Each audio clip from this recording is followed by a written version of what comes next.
संबंध अरुणाचल प्रदेश के बॉमडिला मोनेस्ट्री से है।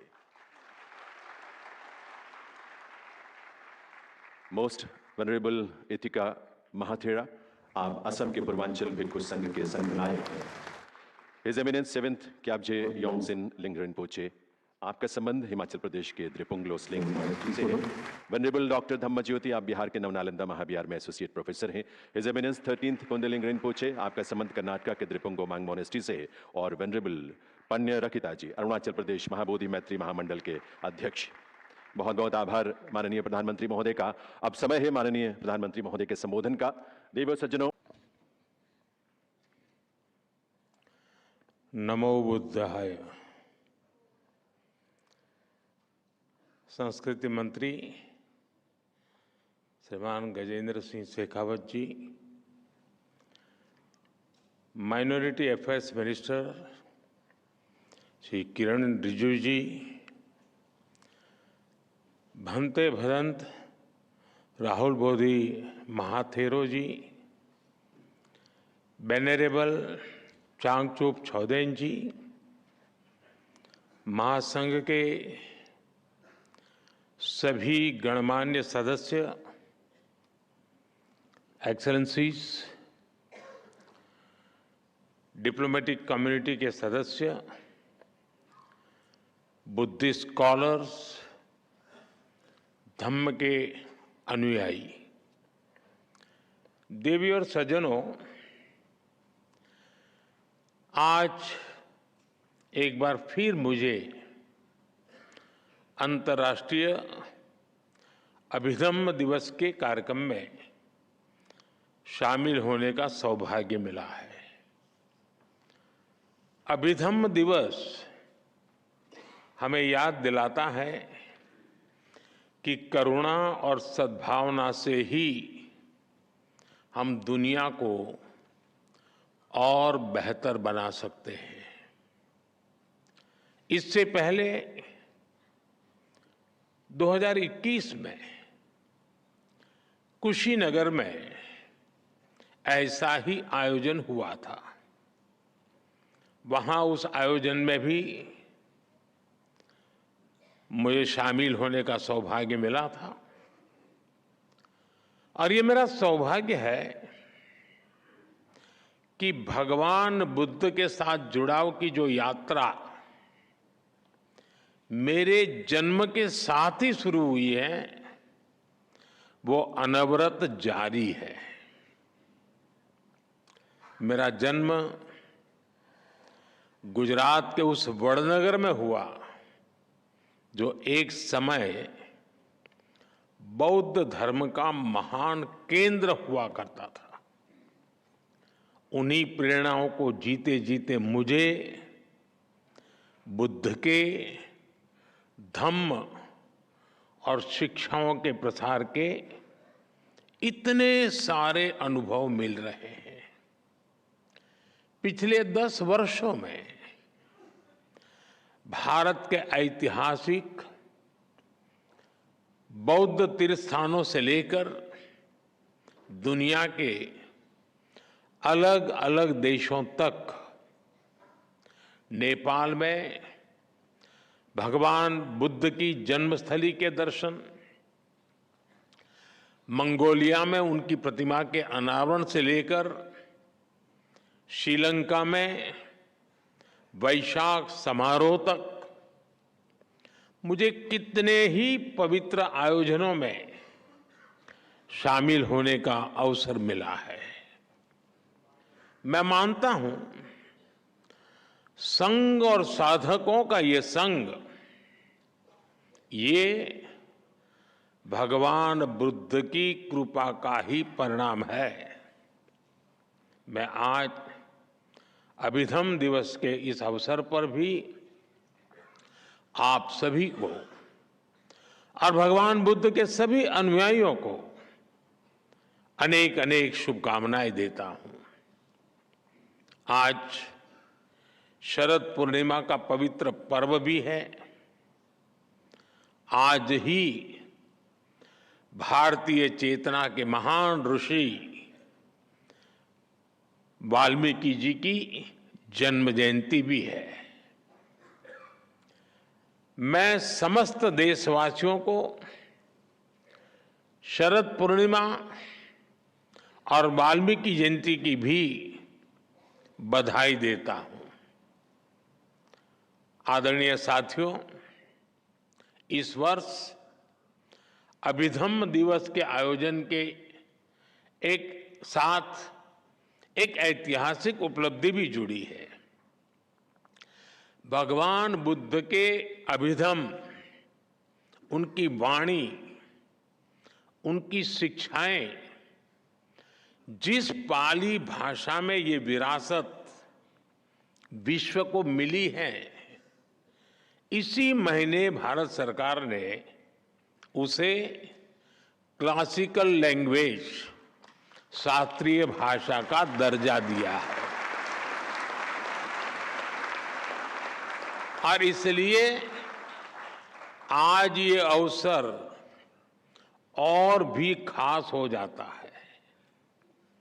पाली भाषा को क्लासिकल लैंग्वेज का ये दर्जा, शास्त्रीय भाषा का ये दर्जा, पाली भाषा का ये सम्मान भगवान बुद्ध की महान विरासत का सम्मान है।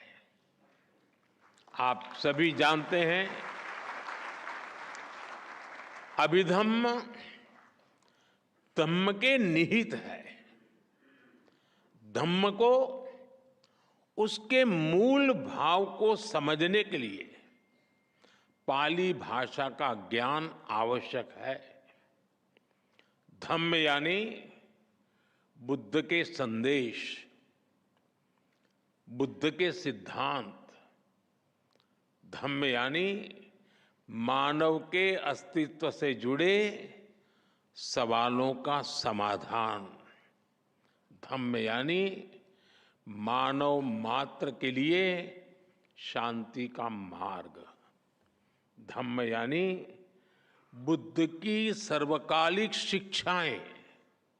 और धम्म यानी समूची मानवता के कल्याण का अटल आश्वासन। पूरा विश्व भगवान बुद्ध के धम्म से प्रकाश लेता रहा है।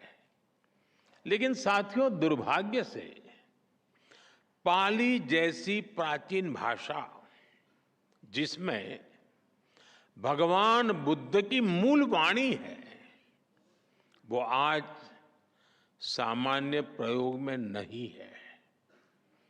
भाषा केवल संवाद का माध्यम भर नहीं होती। भाषा सभ्यता और संस्कृति की आत्मा होती है। हर भाषा से उसके मूल भाव जुड़े होते हैं। इसलिए भगवान बुद्ध की वाणी को उसके मूल भाव के साथ जीवंत रखने के लिए पाली को जीवंत रखना, ये हम सबकी जिम्मेदारी है।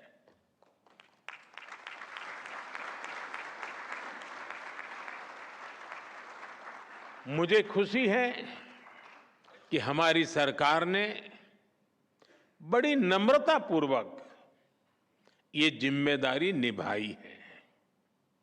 भगवान बुद्ध के करोड़ों अनुयायियों को, उनकी लाखों भिक्षुकों की अपेक्षा को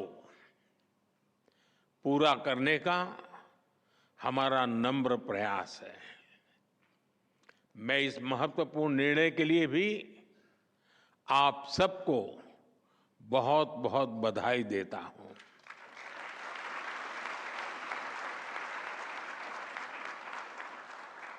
आदरणीय साथियों,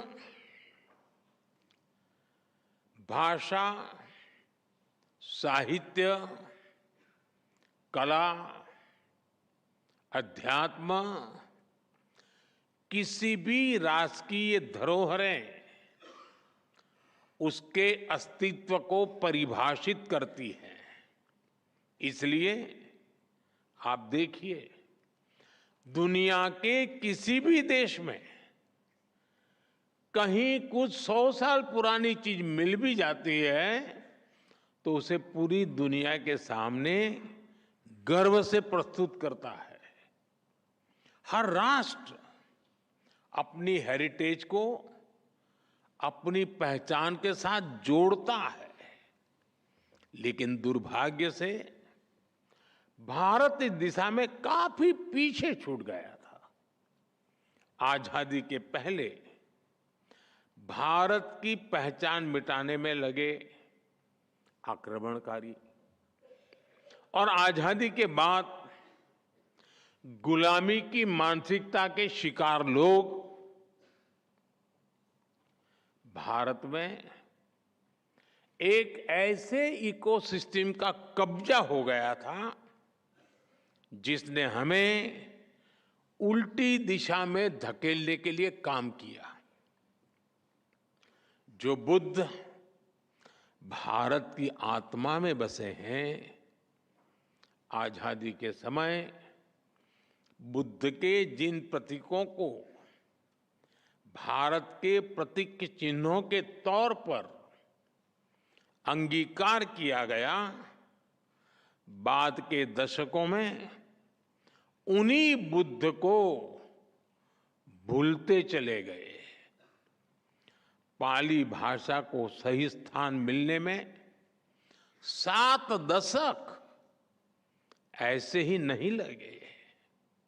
लेकिन साथियों, देश अब उस हीन भावना से मुक्त होकर आत्मसम्मान, आत्मविश्वास, आत्मगौरव के साथ आगे बढ़ रहा है। देश इसी बदौलत बड़े फैसले कर रहा है। इसलिए आज एक और पाली भाषा को शास्त्रीय भाषा, क्लासिकल लैंग्वेज का दर्जा मिलता है, तो साथ ही यही सम्मान मराठी भाषा को भी मिलता है।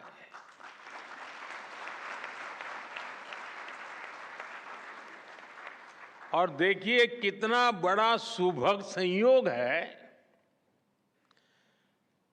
कि बाबा साहब आम्बेडकर से भी ये सुखद रूप से जुड़ जाता है।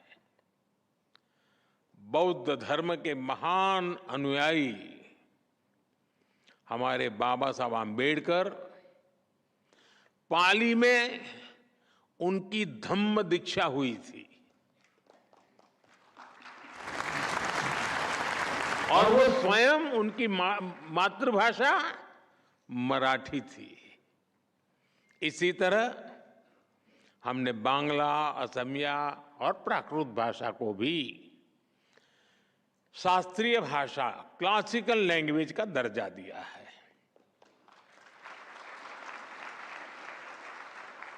साथियों, भारत की ये भाषाएं ही हमारी विविधता को पोषित करती है। अतीत में हमारी हर भाषा ने राष्ट्र निर्माण में अहम भूमिका निभाई है। आज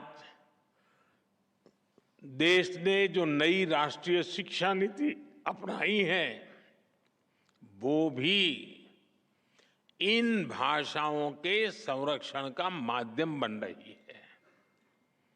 देश के युवाओं को जब से मातृभाषा में पढ़ाई का विकल्प मिला है, मातृभाषाएं और ज्यादा मजबूत हो रही है।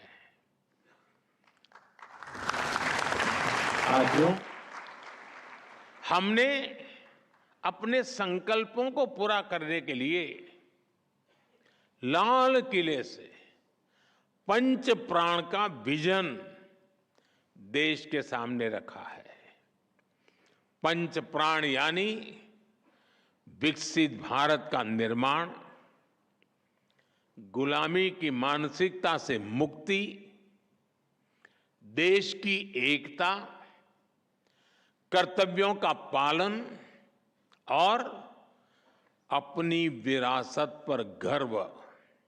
इसलिए आज भारत तेज विकास और समृद्ध विरासत के दोनों संकल्पों को एक साथ सिद्ध करने में जुटा हुआ है। भगवान बुद्ध से जुड़ी विरासत का संरक्षण इस अभियान की प्राथमिकता है। आप देखिए, हम भारत और नेपाल में भगवान बुद्ध से जुड़े स्थानों को बुद्ध सर्किट के रूप में विकसित कर रहे हैं। कुशीनगर में इंटरनेशनल एयरपोर्ट भी शुरू किया गया है। लुम्बिनी में India international centre for Buddhist culture and heritage का निर्माण हो रहा है। लुम्बिनी में ही बुद्धिस्ट यूनिवर्सिटी में हमने डॉक्टर बाबा साहब Ambedkar chair for Buddhist studies की स्थापना भी की है। बोधगया, श्रावस्ती, कपिलवस्तु, सांची, सतना और रीवा जैसे कई स्थानों पर कितने ही डेवलपमेंट प्रोजेक्ट चल रहे हैं। 3 दिन बाद 20 अक्टूबर को मैं वाराणसी जा रहा हूं, जहां सारनाथ में हुए अनेक विकास कार्यों का लोकार्पण भी किया जाएगा। हम नए निर्माण के साथ साथ अपने अतीत को भी सुरक्षित कर रहे हैं। पिछले 10 वर्षों में हम 600 से ज्यादा प्राचीन धरोहरों, कलाकृतियों और अवशेषों को दुनिया के अलग अलग देशों से वापस भारत लाए हैं। 600 से ज्यादा, और इनमें से कई अवशेष बौद्ध धर्म से संबंधित है। यानी बुद्ध की विरासत के पुनर्जागरण में भारत अपनी संस्कृति और सभ्यता को नए सिरे से प्रस्तुत कर रहा है।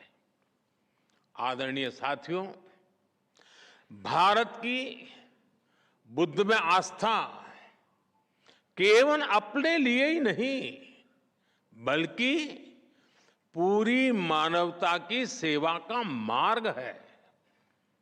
दुनिया के देश जो भी बुद्ध को जानने और मानने वाले लोग हैं, उन्हें हम इस मिशन में एक साथ ला रहे हैं।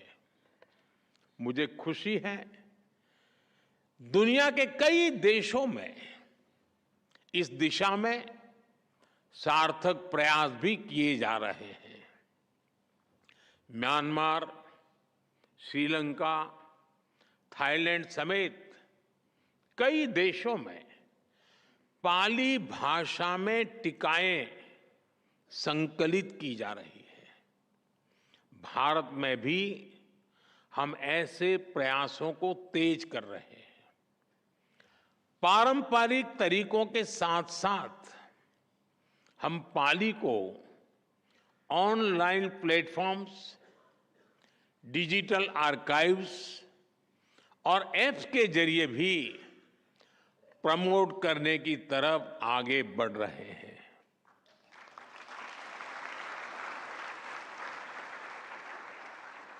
भगवान बुद्ध को लेकर मैंने पहले भी कहा है,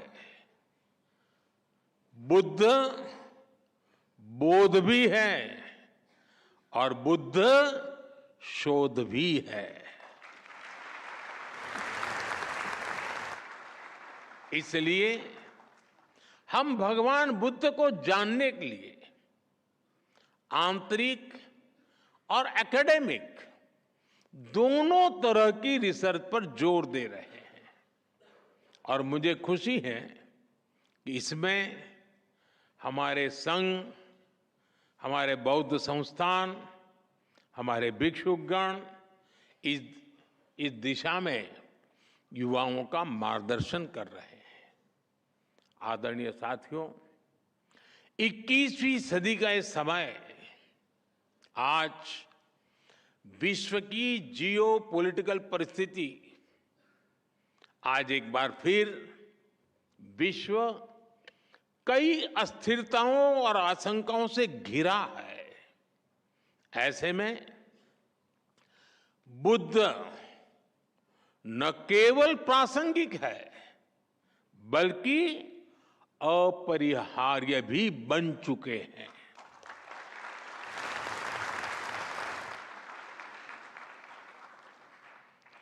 मैंने एक बार यूनाइटेड नेशंस में कहा था, भारत ने विश्व को युद्ध नहीं बुद्ध दिए हैं।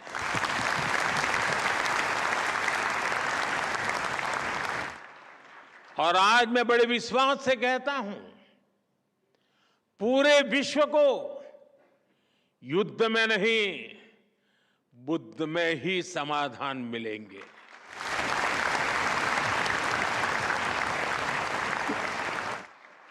मैं आज अभिधम्म पर्व पर पूरे विश्व का आह्वान करता हूं, बुद्ध से सीखिए, युद्ध को दूर करिए, शांति का पथ प्रशस्त करिए, क्योंकि बुद्ध कहते हैं नत्थि संति परम सुखम, अर्थात शांति से बड़ा कोई सुख नहीं है।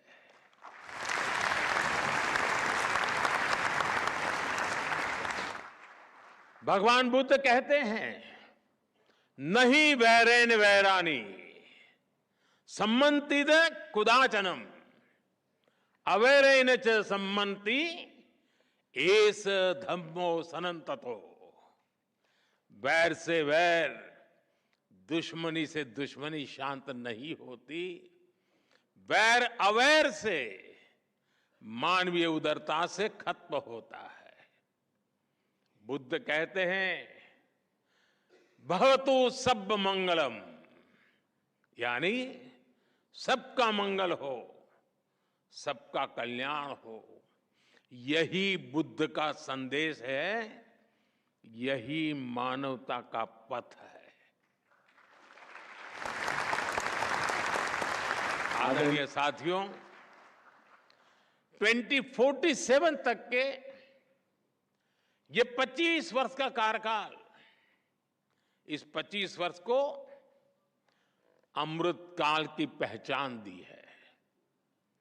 अमृत काल का ये समय भारत के उत्कर्ष का होगा। ये विकसित भारत के निर्माण का कालखंड होगा।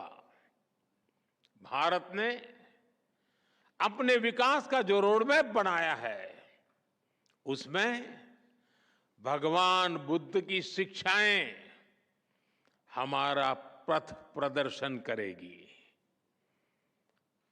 ये बुद्ध की धरती पर ही संभव है कि आज दुनिया की सबसे बड़ी आबादी संसाधनों के उपयोग को लेकर सजग है। आप देखिए, आज क्लाइमेट चेंज के रूप में इतना बड़ा संकट दुनिया के सामने है।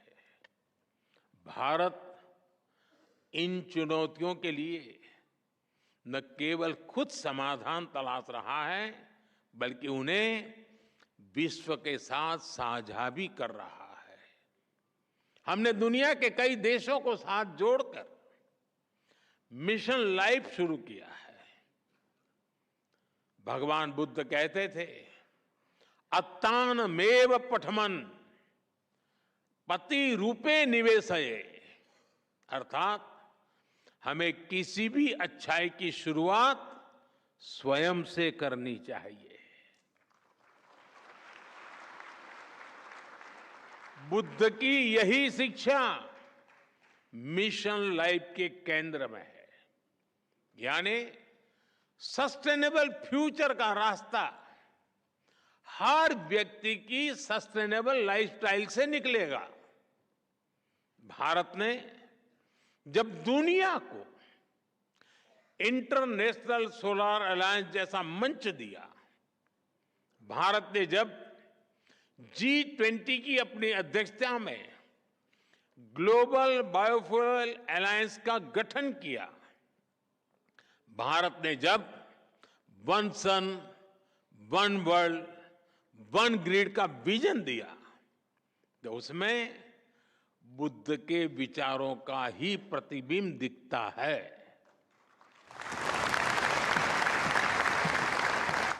हमारा हर प्रयास दुनिया के लिए सस्टेनेबल फ्यूचर को सुनिश्चित कर रहा है।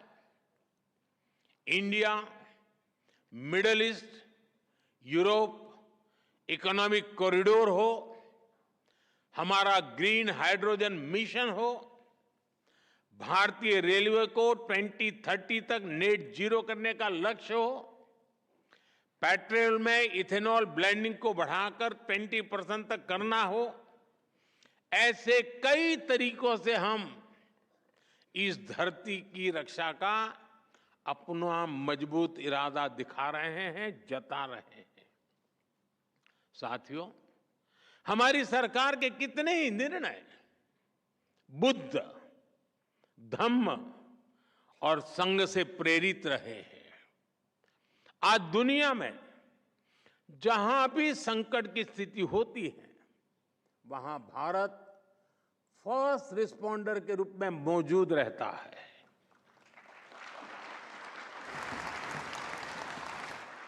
यह बुद्ध के करुणा के सिद्धांत का ही विस्तार है।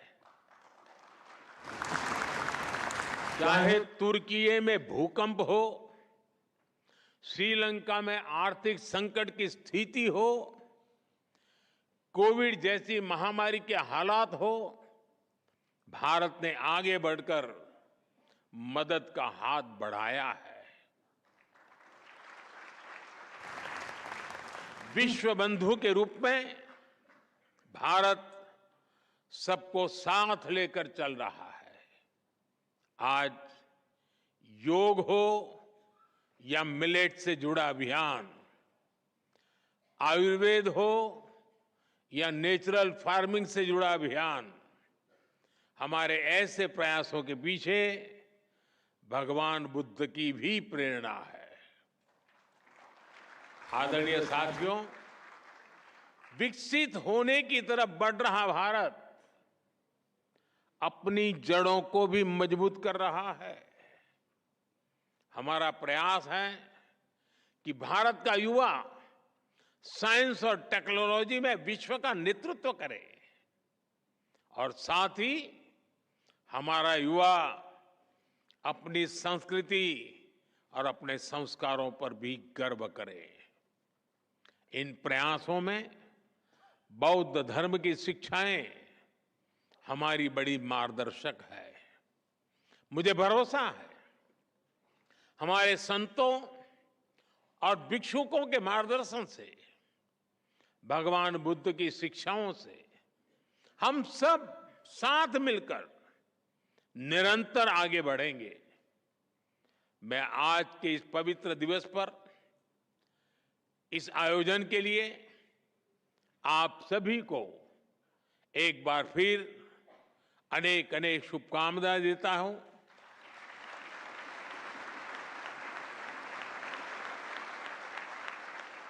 और पाली भाषा शास्त्रीय भाषा बनने के गौरव के साथ साथ उस भाषा के संरक्षण संवर्धन के लिए हम सबकी एक सामूहिक जिम्मेवारी भी बनता है। उस संकल्प को हम लें, उसे पूरा करने का प्रयास करें। यही अपेक्षाओं के साथ मैं फिर एक बार आप सबका बहुत बहुत धन्यवाद करता हूं। नमो बुद्धाय।